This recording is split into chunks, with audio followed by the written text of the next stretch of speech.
I'll be buried in my grave before I become a slave, yeah. That is what I heard them say way back in the day. I'll be buried in my grave before I become a slave, yeah, yeah, yeah. But it seems like since that day, yeah, yeah, we have sorely changed. Eh, eh, See, I'll be buried in my grave before I become a slave, yeah, yeah. That is what I heard them say way back in the day. I'll be buried in my grave before I become a slave, yeah, yeah, yeah. But it seems like since that day, yeah, we have sorely changed. Whoa. Eh, eh. Whoa, oh, oh, oh, oh, oh, oh. Whoa, oh, oh, oh, oh, oh, And now, live from beautiful Myrtle Beach, South Carolina, you're watching My Fellow Americans. Yes. Yes. Welcome to the show. Thank you. Thank you so much. Keep clapping. Thank you so much. It's me. It's me. Keep clapping. Clap for the cheesy bread and the Badgers. How would we know you wanted the cheesy bread and the Badgers if you didn't keep clapping? Welcome to My Fellow Americans. I am literally Spike Cohen. Thank you so much for tuning in tonight to watch this very special Vermin Spike 2020 edition of the show with me, Spike Cohen. This is, of course, a Muddied Waters Media production. Check us out on Facebook, on YouTube, on Instagram. Check us out on Anchor, Twitter, Periscope, iTunes, Google Play, Float. Check us out everywhere. My Fellow Americans, Muddied Waters Media, taking over. Be sure to like us, follow us, 5-star us, hit the bell if applicable. If the thing that you're following us on has a bell, hit the bell. And be sure to share this video this very second, this video or podcast, this very second. The last thing I want is for you and your closest loved ones and neighbors to miss out on a roughly hour-long Libertarian podcast on a Wednesday evening. Be sure to give the gift of Spike Cohen today. Kids love it. This episode, of course, is brought to you by the Libertarian Dad Bod Calendar. Be sure to check out all these sexy libertarian men on the Libertarian Dad Bod Calendar, including this sexy libertarian man you're looking at right now, Mr. April Spike Cohen. You can get that for only $12, including shipping, and you too can have a calendar where you can hang these sexy libertarian men from your fridge or wherever you hang sexy libertarian men from in your home. LibertarianDadBod.com. This episode is also brought to you by the Libertarian Party Waffle House Caucus, the fastest growing food service industry related caucus in the Libertarian Party. And of course, this episode is brought to you by the Vermin Spike 2020 campaign. Vermin Supreme Spike Cohen, President, Vice President, Ponies, Cheesy Bread, Badgers, Hitler, Dead. Dead Hitler. 2020. Thank you so much for that. The intro and outro music to this and every episode of My Fellow Americans comes from the amazing and talented Mr. Joe Davi. That's Jodavi. Check him out on Facebook, SoundCloud. Go to jodavimusic.bandcamp.com. Be sure to buy his entire discography. It's like $20. You're going to absolutely love it. Be sure to check that out. Thank you, Mr. Joe Davi. I'd like to thank Kroger for this delicious, purified drinking water that I drink on this and every episode of My Fellow Americans Bulavanaka. Oh, that's delicious. That's delicious water. Shout out to Taylor Turks' mom and him as always. Guys, tonight's guest is quite the underachiever. He doesn't do much at all. He's only the vice chair of the Libertarian Party of New Hampshire. Newly reelected, might I add, vice chair of the Libertarian Party of New Hampshire, as well as he's an elected budget committee member of Goffstown, New Hampshire. I think that's how I'm saying it right. And when he's not doing all of that, he's of course, the chief strategist of the Vermin Spike 2020 campaign, verminsupreme2020.com. So, whatever, he doesn't do a lot. But my fellow Americans, welcome to the show tonight, the marvelous Mr. Richard Manzo. Richard, thank you so much for tuning in tonight and joining us. Thank you for having me, Spike. I really couldn't thank you more for having me on tonight. This is a great opportunity to sit here with my vice presidential candidate. Thank you. Well, thank you for coming on. I'm really overwhelmed right now. I'm sure you are as well. So this is a moment we can be a little verklempt. But guys, be sure to comment with your questions and thoughts. And Richard and I will tell you if you are right or wrong. Now, Richard, this is your first time on the show. And the first thing that I ever ask new guests on the show is to tell us a story, a ditty, if you will, about how you became a libertarian. Was it like an aha moment or more of a gradual evolution over time? Tell us about that. Tell us your Manzo ditty. Well, for me, becoming a libertarian actually progressed kind of slowly. Okay. When I was in high school, I kind of did a little bit of a light volunteering, if you will, for Rand Paul in the Republican GOP primary in 2016. Okay. Not my proudest moment, of course, but I continued my gradual decline into libertarian madness from there. Okay. It started with joining the Libertarian Party of New Hampshire, of course. Was thinking about running for office, wasn't sure what I could do. Right. But then I realized you only needed to be 18 to run for state rep. I reached out to the party, and they've welcomed me with open arms since then. So it's been a very nice transition for me. Now, you are, again, the Libertarian Party of New Hampshire's vice chair. How long have you been doing that? I have been the vice chair since last year. It's actually been about, call it 8 months. My first term was not a full year because our conventions moved up considerably. But as you said, I was newly reelected. Mm-hmm. So they liked what you were doing, clearly. I would say so. I was actually not reelected without a challenge this year. I did have an opponent in the election, my good friend Jarek Rondo. I'm glad that he was willing to step up and serve the party, and now elected to the at-large position on the executive committee, of course. And I'm glad that he was willing to do that. But of course, my fellow party members did select me, and I'm very grateful.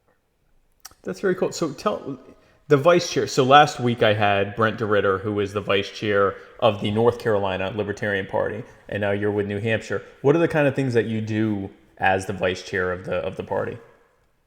Well, I do a lot of the background work for our chair, Brian Shields. I assist him in preparing agendas for meetings. I fill in whether it's a prescribed duty, for example, like overseeing the election of the new chair.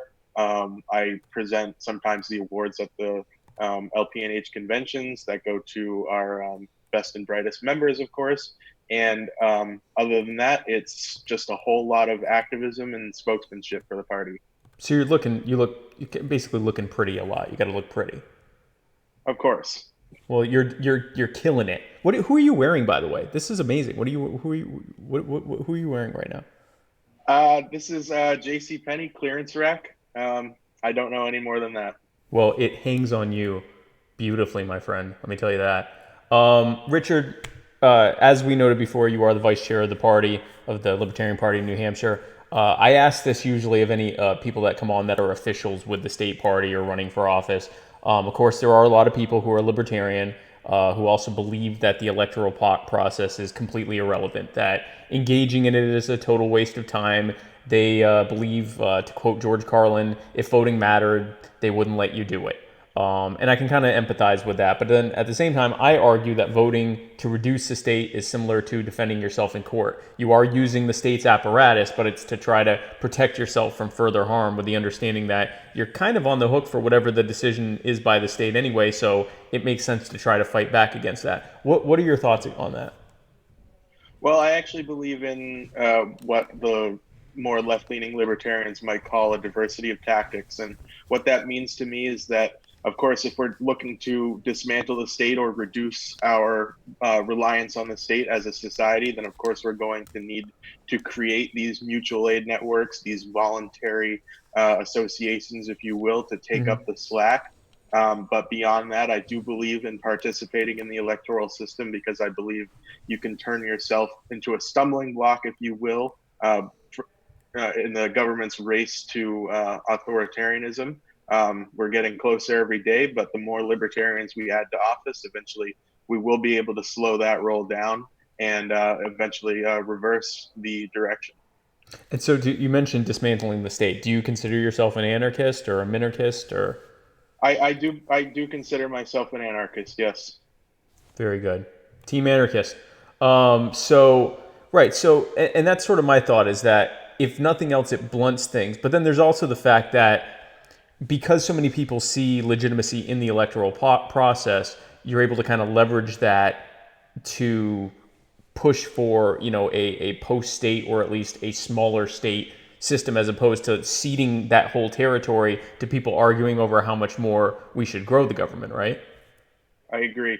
And beyond that, if you're in a legislature, for example, a town council, city council, county supervisor, county commission, budget committee even, Right. You have power over the spending of the government, which, and spending is not the end all be all of freedom, but it is a good metric to see what your government is doing, what your government spends the money that it steals from you on a weekly, monthly, quarterly basis, Right. a yearly basis.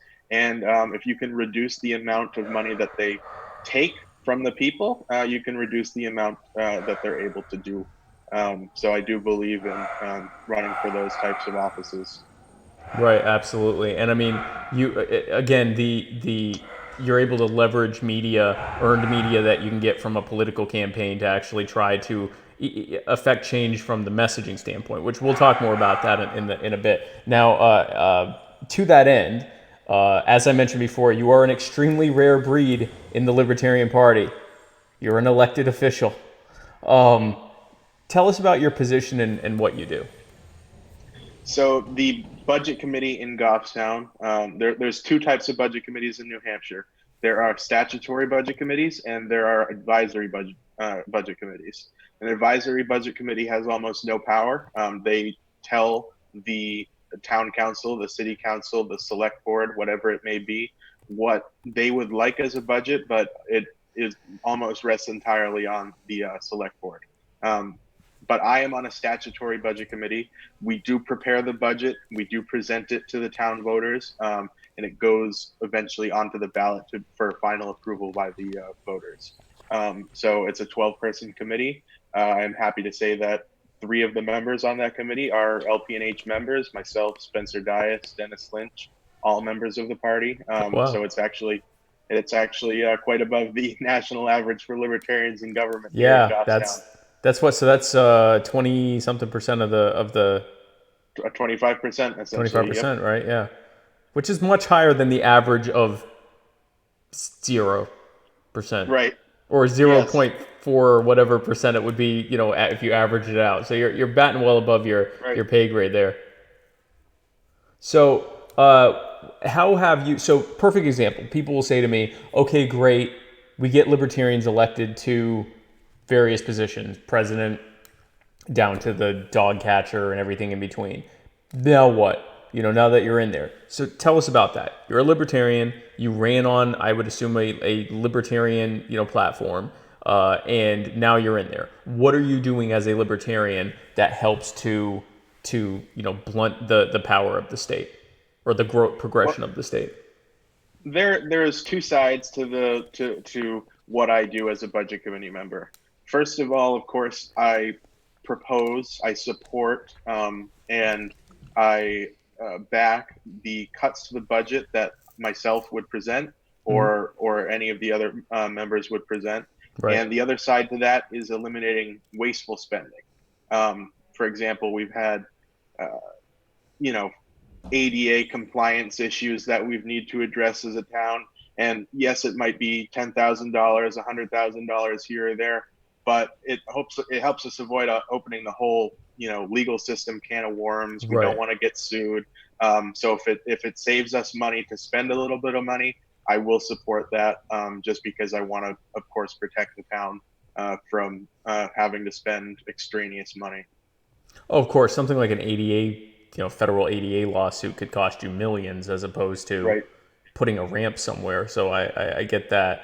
Have you found that you're in your advocacy of pushing for less spending or at least less wasteful spending? Has that been because the other 9 members are not libertarian? I assume they're Republicans, Right. Democrats, Independents.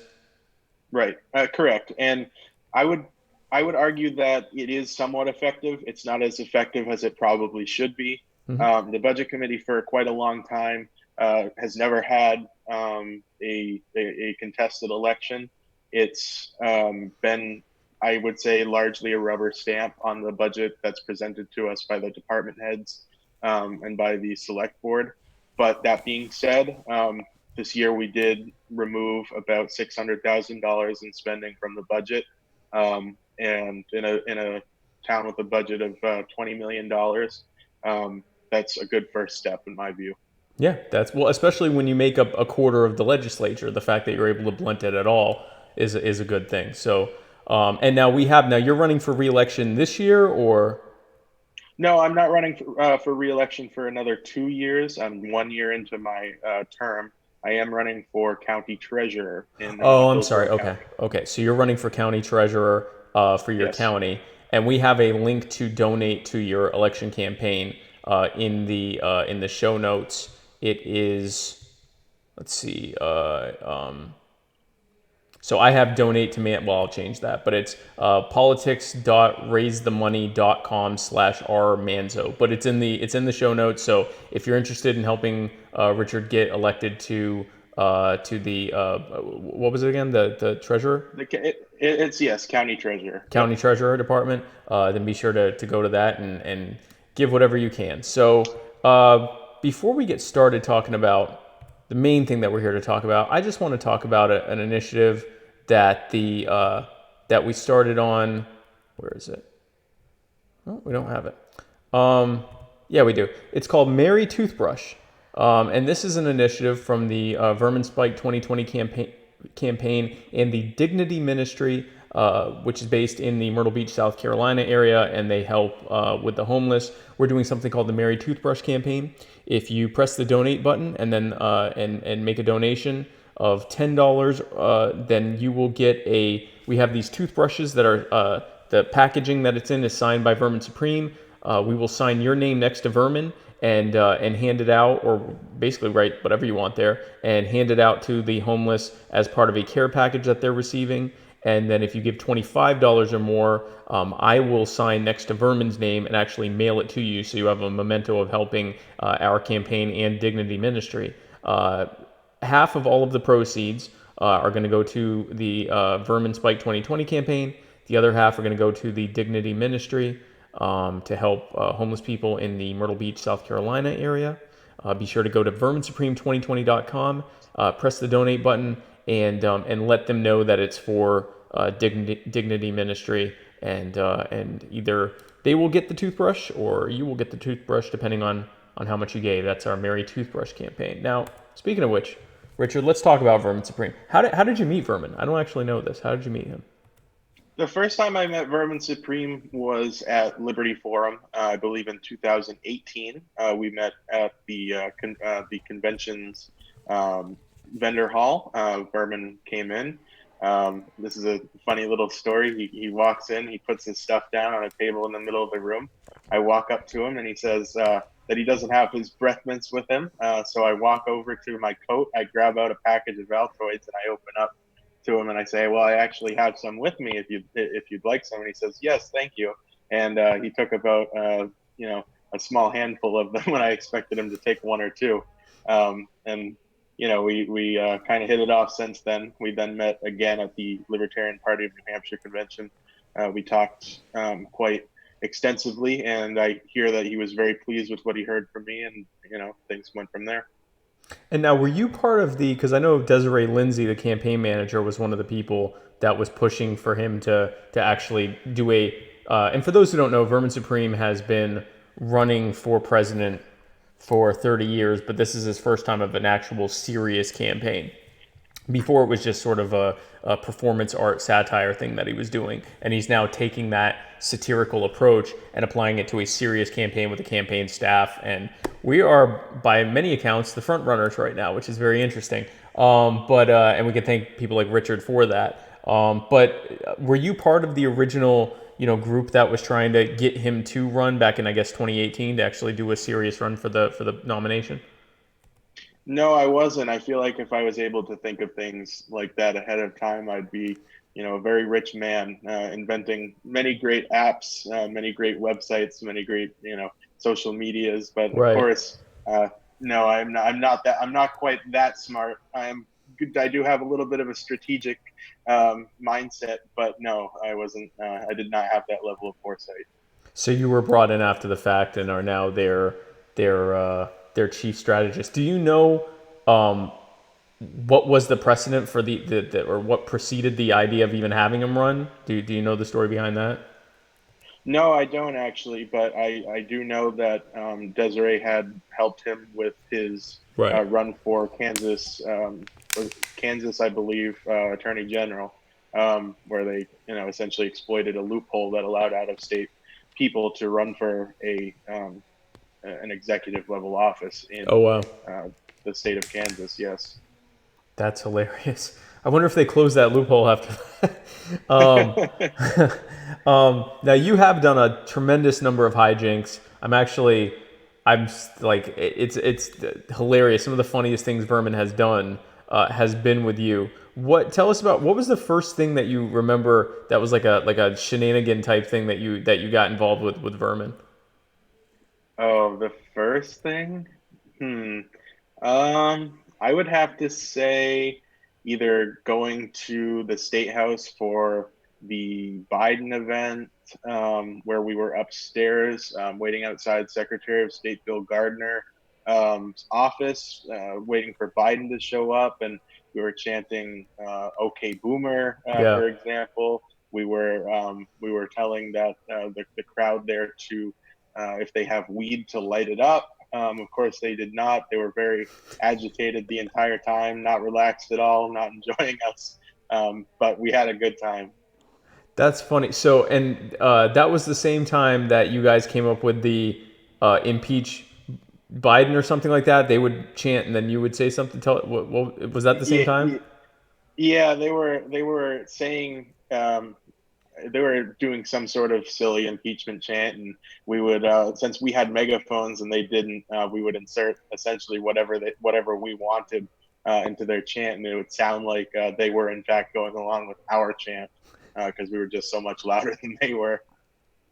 And so they were, because it started with, they would say, when I say president, you say Biden, and they'd say President Biden. You're right, yeah. And then you guys would say impeach. I guess. Yeah, right. That is hilarious. I was trying to find video of it, and I could only find the video where you can hear it as opposed to like actually like where you can see you guys doing it.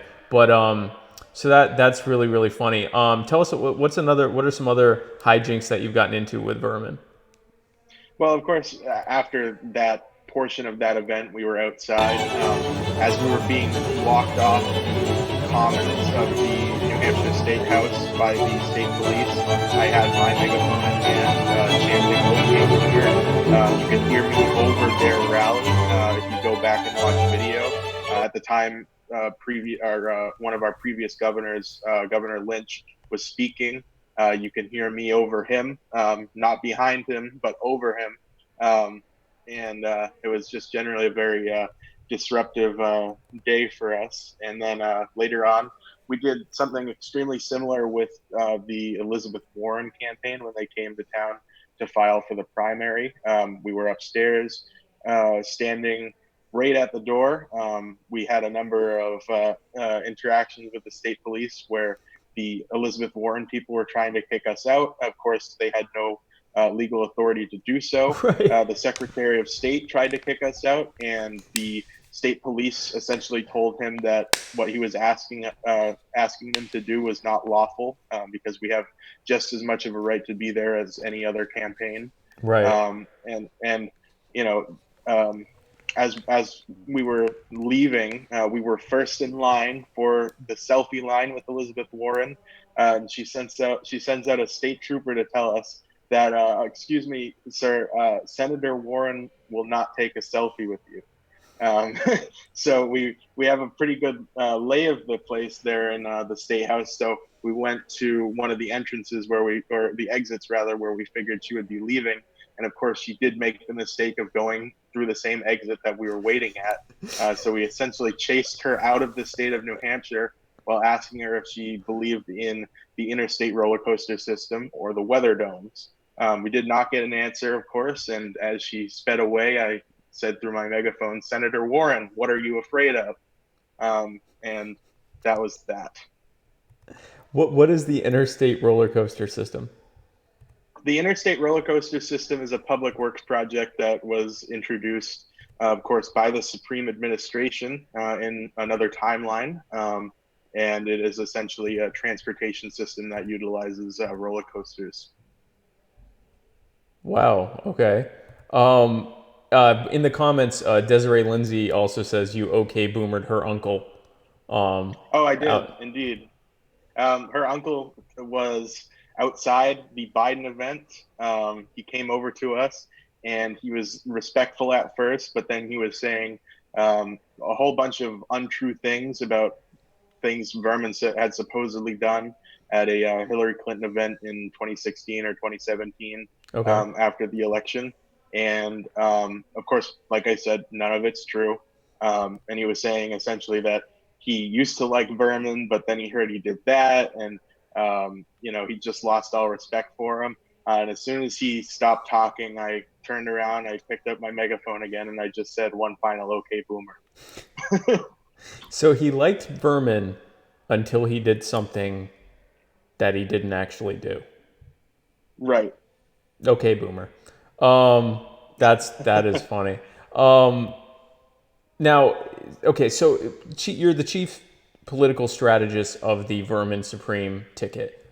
What does that mean exactly? What are the types of things that you're doing for the Vermin now the Vermin Spike ticket, for the Vermin Spike 2020 ticket? What are your roles, and what's the kind of stuff that you do?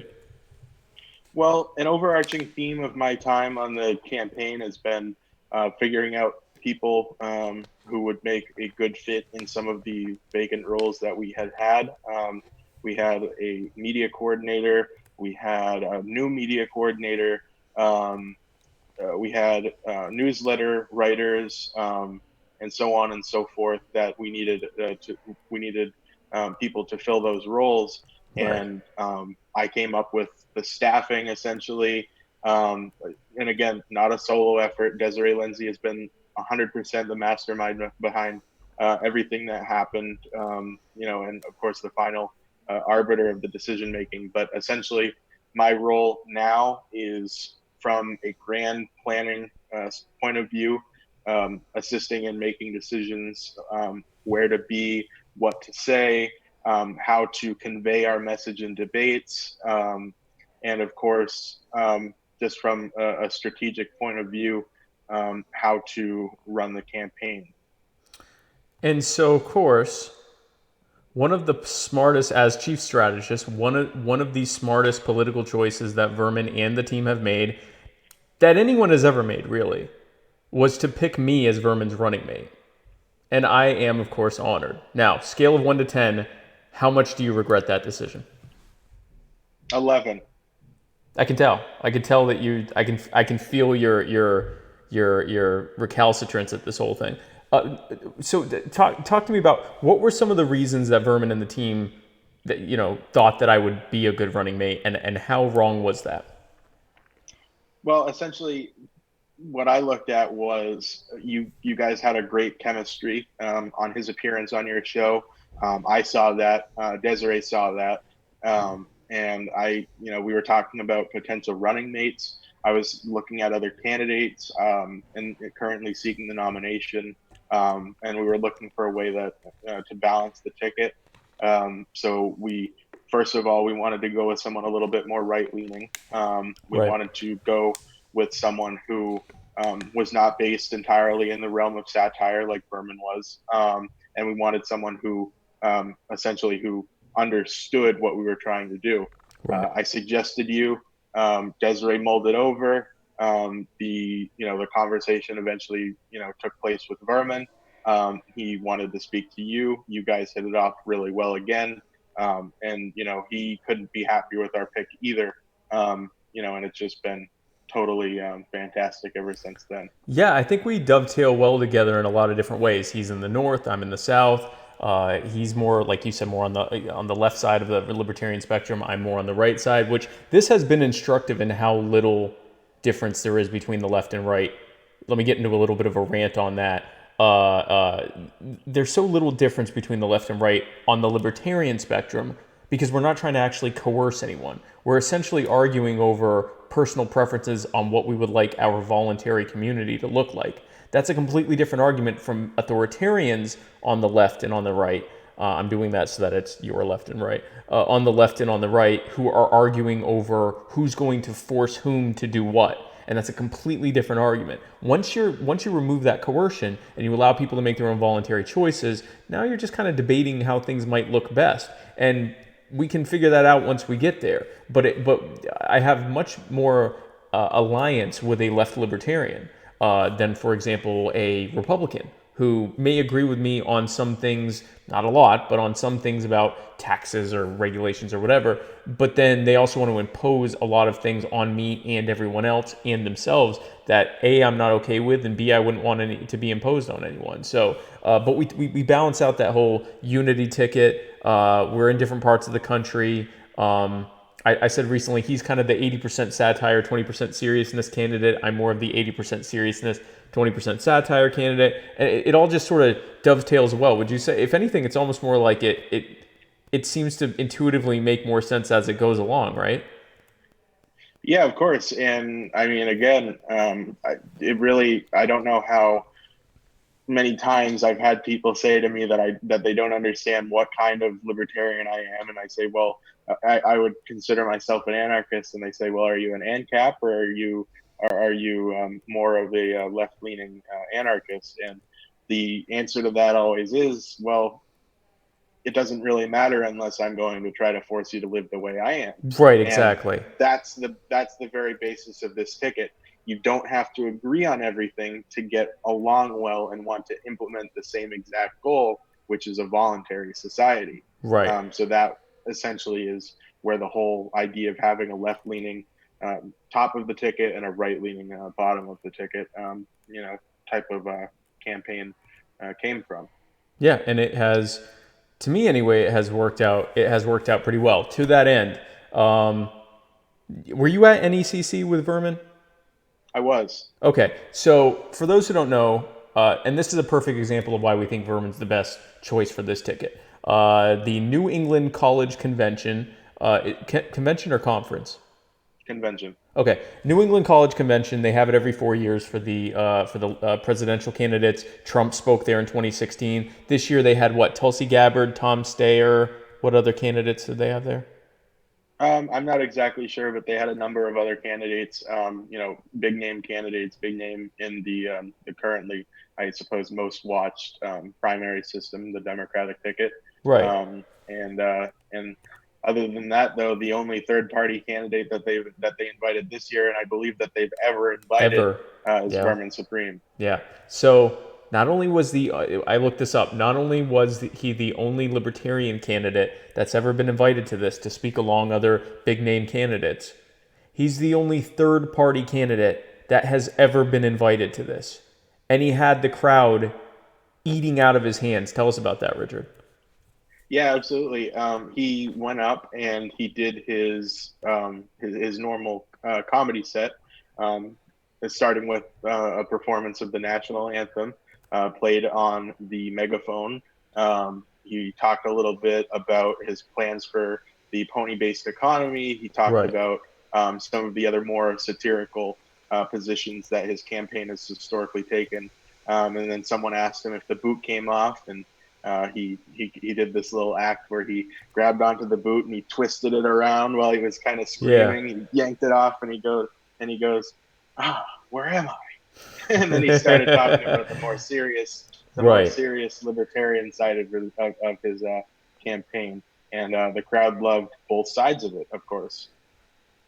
For what I could see, people were walking back into the conference to see what the hell was going on, because it was, what on earth is it? He had people chant the alphabet, and then he led them on a nonsensical, what do we want? When do we want it? What are we going to do when we get it? Right. Do we have a long-term plan for this now that we have it? Like that, and then he led them in the singing of an anthem that he came up with on the spot. Yep. So he's doing all this silly stuff to get people's attention. He has people that have been, their eyes are glazed over from hearing candidates talk about the same thing over and over again. And they're now coming back in. They're re-energized. They're recharged. He's captured their imagination. They find the whole thing hilarious. And then he starts talking to them about libertarianism, about the libertarian message, about the Libertarian Party, the Libertarian platform. If he had just first of all, if he hadn't come with that shtick, he wouldn't have been invited in the first place. But now that he's actually, he's been invited, and B, he got their attention. If he had just come in, straight-laced, they would have given him, some attention or whatever, and probably tuned most of it out. He had the meeting out of the palm of his hand. And that's sort of what happens everywhere he goes, right? Of course. And, I think, of course, Tom Steyer did speak after Vermin. But from what the young lady sitting at the registration table told me, the only reason that people had stayed was that Vermin Supreme was going to be speaking. Yep. They did not stay for Tom Steyer. Many of them who were there for Vermin left after Vermin spoke, and from there, of course, I said, well, it sounds to me like Vermin's at the end of the event. The goal of putting him at the end was to get people to stay another day. That makes him the keynote speaker. And she said, well, that sounds right to me. And to me, I would just say that my narrative absolutely would be in the spin room that Vermin Supreme was the keynote speaker at the New England College Convention because of his comedy routine.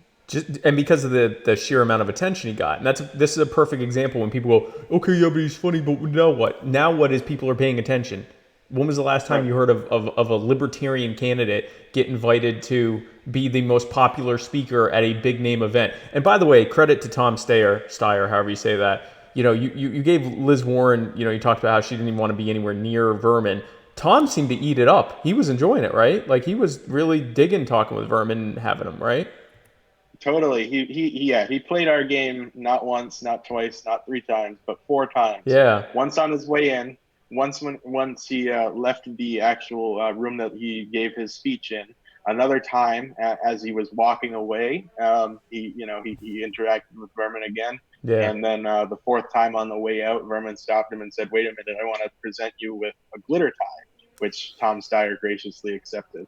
That's awesome. Yeah. You either get the joke or you look like a moron. Like, if you're going to get, uptight at someone having a fun time and being, he's not hurting anyone. He's just having a fun time. If as a candidate, you can't feed into that, you're going to have a bad time on the campaign trail. So I'll go through some of the... And I would also add that Tom Steyer did not get the joke. But he still was very gracious about the whole situation. He did not understand what was happening. He didn't know who Vermin Supreme was. He had never heard of any of these jokes before. Vermin asked him if he would go back in time and kill baby Hitler with him. Tom Steyer just laughed and said, "It's nice to meet you." But no, there was not a single glimmer of recognition in his eyes, on his face, or anything like that. He was totally lost, but he was still able to enjoy the moment. He rolled with it at least. Okay, well, good enough, fair enough. So let's go through some of these comments. We've got Tyler Smith says, every time you say "Okay, Boomer," my Google voice goes off. The NSA is very interested in this interview. JC Cook says, "Hey, you two handsome bastards." Hey, back at you. He also says, Richard Manzo's beard makes my beard look like a sad clown. That's true. This is a good question. He said, did you guys mean to match shirts, or is that just a sexy accident? Did you know what I was going to wear? No, it was 100% a sexy accident. It's going well. It looks really good. This is a very like viscerally sexy moment happening right now. Desiree Lindsay says yin and yang, which I agree. JC says he reaches a valuable voting block. Young people. I know it's crazy that young people can vote. Absolutely. So young people and politically unaffiliated people, who also happen to be the two groups most likely to consider voting third party. Tell us about that, Richard. Well, again, I mean, I'm 21 years old. I joined the Libertarian Party because I was not satisfied with the options that the Republicans and the Democrats were giving me. But my story is not typical. Many young people start off as Democrats and eventually become dissatisfied with the Democrats. And they're more left-leaning, but they end up being attracted by these more leftist authoritarian types, such as Bernie Sanders. And, the goal of the Vermin Supreme campaign, much like Ron Paul turned right-leaning young people into right-leaning libertarians, Vermin Supreme can turn left-leaning young people into left libertarians, as opposed to tankies, whatever else you might want to call them. Or democratic socialists, or, even if they don't go to the full extreme of becoming authoritarian communists, Bernie bros, AOC supporters, all of this stuff. It's important that right now the narrative is against what's considered the right, whatever that is. And we can thank Trump for that. We can thank a lot of things for that. Young people right now are leaning to the left. And if we don't approach them from that standpoint, if someone talks to us and says, for example, I think healthcare is a human right, and I think it's terrible that people are suffering, and our response to that is to go, you don't understand rights. Healthcare is not a right. You moron. You libtard. Here's what right. Negative rights. Only negative rights. We know these things on an intellectual level, but that's not how you come at someone who's talking to you that way. You talk to them about why the system doesn't work. Well, first of all, if they're not interested in what you have to say, you may have to use humor to get to them. But if they want to have a serious conversation, you have to reach them from where they are. And that means approaching empathetically to someone from the left and explaining the reason that the insurance companies are the way they are and the reason that the healthcare providers are the way they are is precisely because they have the protection and subsidization and taxing of the state that is imposing them as the only way that you can get health care. And then extrapolating out to what the libertarian solution is to that, to open up the markets, to free people, to make more choices, to remove the barriers that allow more competitors to come in, and so on and so forth. And you can have that conversation, and instead of calling them a libtard and, rights don't, facts don't care about your feelings, and there is no right to health care. That's not how you talk to them. And so Vermin, coming from a humorous, empathetic, and left-leaning standpoint, but still a very strong, principled, libertarian, actually anarchist standpoint, is the perfect way to reach young people. So it's a good thing that they're doing that. And then, of course, this weekend was pretty good for us. In New Hampshire on Saturday, Vermin won the what did he win? He won the New Hampshire. Do you guys consider it a primary? I know you call it the presidential poll, but he won the Libertarian Party of New Hampshire at their convention, basically the poll of members of who they wanted to be their presidential pick. Yeah, the executive committee would call it a primary. Some people would call it a glorified straw poll. Some people would call it just a preference poll. Regardless of what you call it, Vermin came out with the only majority of approval. We went from round 1 to round 2 to then a third approval voting round, where Vermin ended up taking the majority of the approval votes, combined with the first and second round picks, of course, and thus he is the pick of the majority of the people who responded to the poll. So he won that. It's non-binding, but that's the first real true poll of members that wasn't just like an online poll, which we kill all the online polls too. I mean, we win pretty much all the online polls too, so this wasn't a shocker. but he did win that. I won the most write-ins because I had announced after the after the deadline to get on the actual ballot.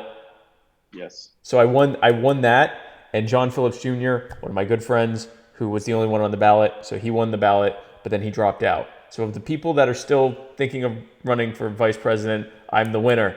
I will take that as a win. The other thing that happened was in Tennessee, where I gave my landmark speech to the Libertarian Party of Tennessee.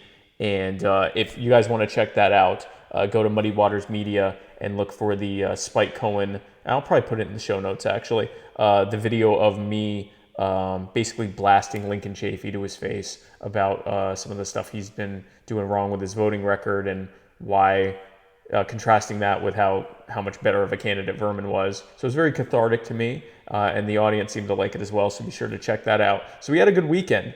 Now, I know I don't have much more time with you, but I just want to ask you,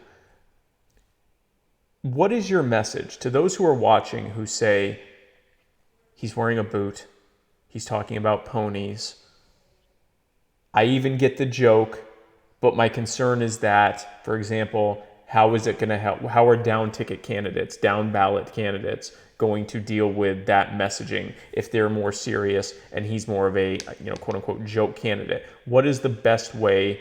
How are they going to be able to adjust to that? What is your feeling about that? Well, Vermin would argue that it's in the framing, of course, but I would actually say that it's about differentiating between a serious candidate and a legitimate effort. Vermin is very much making a legitimate effort here. He's campaigned for the Libertarian Party of New Hampshire. He's recruited members. He's grown our membership. He's campaigning to libertarians, of course, but he is along the way speaking to the general public. He uses his satirical character to get his foot in the door with them. But from there, it is almost all serious once he has his foot in the door. Right. He's making a legitimate offer to use his garnered celebrity to reach the all-important 5% of the vote. I believe that he can help many of our down-ticket candidates win. I don't believe that it is realistic to expect a libertarian presidency in 2020. I don't believe that the establishment will allow that to happen. But I do believe that his character can really help our down-ticket candidates. And just to give you a few examples, myself, I am an office holder. I back Vermin. Caleb Dyer, former state rep from New Hampshire, backs Vermin. Another budget committee member, Spencer Dias, that I had mentioned before, backs Vermin. Deborah Altman out of New York New City. York, backs Vermin. Yeah. Absolutely, a very high level office holder backs Vermin, and that's my view on that. Very good, man. You don't have to sell me anymore. I definitely was one of the people who did not get. I even got his shtick. I just didn't get how it was going to appeal to, actually an actual elected role and how that would work with down ballot and all of that stuff. So, very interesting stuff. So we have some serious. Now, this is, of course, I don't do gotcha questions, but we are an August and serious program here. So we have some serious questions for you. Clayton Hall wants to know, what is Manzo's Waffle House order? Well, unfortunately, in New Hampshire, there aren't any Waffle Houses around here. But of course, the few times that I've had the pleasure, one of my favorite is the pecan waffle, of course. Nice, very good. Pineapple pizza. What is your stance on that? Jimmy Brittingham asks, what's pineapple pizza? Where are you on that? Well, I totally believe in the legalization of it. You don't need to consume it, but if you want to order a pineapple pizza, I believe you should be able to do that. So you don't agree with the decisions of the pineapple pizza community, but you also feel like it's not your business and you don't want to use force against them for engaging in such, let's face it, degenerate behavior. Correct. That's fair. No, that's fair. That's a good compromise. And Desiree Lindsay says we have 5 elected libertarians on our team, actually 6 now, I believe, which is, again, a very large number of elected libertarians that are completely on board with this early on in the process. So I think that speaks very well to him. Donnie Smith says, I'm on the COHEN campaign, but I like Vermin. So yeah, no, I think that we have told Vermin's story pretty well on this. Richard, before I let you go, I have what's called Final My Fellow Americans, where I give you 30 seconds to answer a very important question. And your very important question is this: what percentage, once we get the nomination, what percentage of the popular vote do you think that we're going to get in the presidential election? 30 seconds on the clock. Good luck. Well, of course, Vermin has said 5% is his target. I would argue that we could get, upwards of 10, 12, 13, 14 at the presidential level if we really put our minds to it. And then our down ticket, I believe, we'll see a lot of wins at the local and state level. I'm sorry, I got distracted. So what's your final number on the that you would say we would get? Call it 10%. 10%? Okay, fair enough. I will say, the odds of us winning the presidency are infinitesimal for a myriad of reasons. If we or anyone else, not just in this election cycle, but ever, are going to win at that kind of level, keeping in mind that in 50 years, the Libertarian Party has never won a statewide or federal election ever. If we are to ever start breaking into that territory, we have to have the general public know our message. And we have to bring in people who aren't already married to the Republican left-right rope-a-dope. And so that's going to mean reaching out to people who right now think the entire system is a joke. It's going to mean reaching out to young people who haven't already participated in voting yet, but already can tell the thing's a joke and that it's gamed against them. And you're not going to do that with someone who, at first appearance, is exactly like every other politician out there. Even if what they have to say is radically different, they're going to look, they're going to see politician, nope, walk the other way. Vermin presents a very interesting way to stop that. So, Richard, again, thank you so much for coming on. Before I let you go, I just want to give you a chance to give any kind of final thoughts, anything that you felt like we didn't get to talk about, promote your campaign, anything else you want to say, as much time as you want. Richard Manzo, the floor is yours. Well, I would first say that if you are interested, please consider going over to lpnh.org and joining the Libertarian Party of New Hampshire. We do accept out-of-state members. It will help our ballot access drive. Again, go over to verminsupreme.com. We'll redirect you over to the campaign website. Make yourself a little bit of a donation there, buy some merch. And, again, I really think that a lot of the concerns around nominating him are very, very much unfounded. I do believe that it is a high-risk, high-reward campaign. I acknowledge that very much. But I do believe that he will help a lot of our down-ticket candidates win. And again, I've seen some people suggest that he might be there to prank us. I know from conversations with him that is not true. He's not a dishonest person. He is very much one of the kindest and most intelligent people that I've ever met. And last but not least, I am running a campaign for county treasurer. It is very much a legitimate effort. I have a good shot of winning. I have some name recognition in the largest town in Goffstown, not a city. There are about 20,000 people here. I have some name recognition here due to, of course, being an elected official in a very much directly related public trust dealing with the town budget. Please consider going over to politics.raisethemoney.com/rmanzo, making a donation, and you will, of course, make those efforts possible. Very good. And we have all those links in the show notes. So not out-of-state people can join the LPNH. Is that even if we're members of another state party as well? Yes. Oh, all right. Well, then I'll be doing that. Yeah, so that'll help the New Hampshire party with ballot access. So let's all join up for that, even if you're not in New Hampshire. lpnh.org. I will make sure that's in the show notes. Be sure to help Richard's campaign, either by donating or spreading the word about his run for county treasurer. And yeah, I can tell you right now, anyone who thinks Vermin is joking or pranking us, he has invested way too much of himself in this for this to be a joke. Like, he has put in more on this in terms of his time and resources than pretty much anyone else. So that's this would be one of the longest cons ever. Yeah, that is not what it is. He's actually a very honest man. When he was running these fake campaigns, he was completely out in the open about the fact that they were completely fake campaigns. And yet he still came in fourth in New Hampshire. So, now with the serious one, let's see how we do. Richard, thank you again for coming on. I'd love to have you come on again in the future. Stick around with me during the outro. I'm going to talk to you real quick during that. Guys, thanks again for tuning into My Fellow Americans. Be sure to check us out this weekend. We're going to be dropping all sorts of stuff because we're going to be at the Libertarian Party of Georgia convention, which is the whole weekend.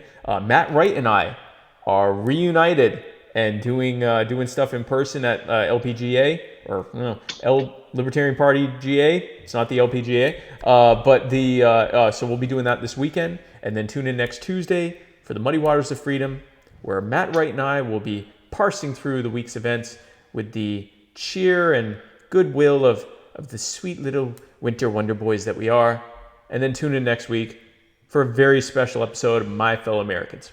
You're not going to believe who my guest is, because I don't know who it is. I haven't booked it yet. But it's going to be great, so have a great week. See you this weekend. Vermin Supreme 2020. Where is it? Vermin Supreme? Is that on this one? We don't have Vermin Supreme. It's a picture of a badger. This is kind of like... So go to verminsupreme2020.com. That's a picture of a badger. verminsupreme2020.com. Thanks again for tuning in, guys. And God bless you.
They say about an eye for an eye in a time when the blind lead the blind. Who am I to deny when cry when a loved one dies? I recognize that body outside, bullet holes in a body that was alive. Now confined to a chalk outline. Find out how, but you never know why. It ain't even make it to the news at 9. It ain't even make it to the news at 9. That's my sister, mother, father, brother, son. That's one of mine. All these years I close my eyes, open up to only find I'm in line. There's a pointless murder happening all the time. Either lose your life or mine. Caught up in them versus I. That ain't how it started, nah. How were we supposed to survive? There's a war going on outside. Who would want to raise a child whom the tomb is flashing by? Now you have to say goodbye when you watch them on the news at 5. Don't tell me how, tell me why.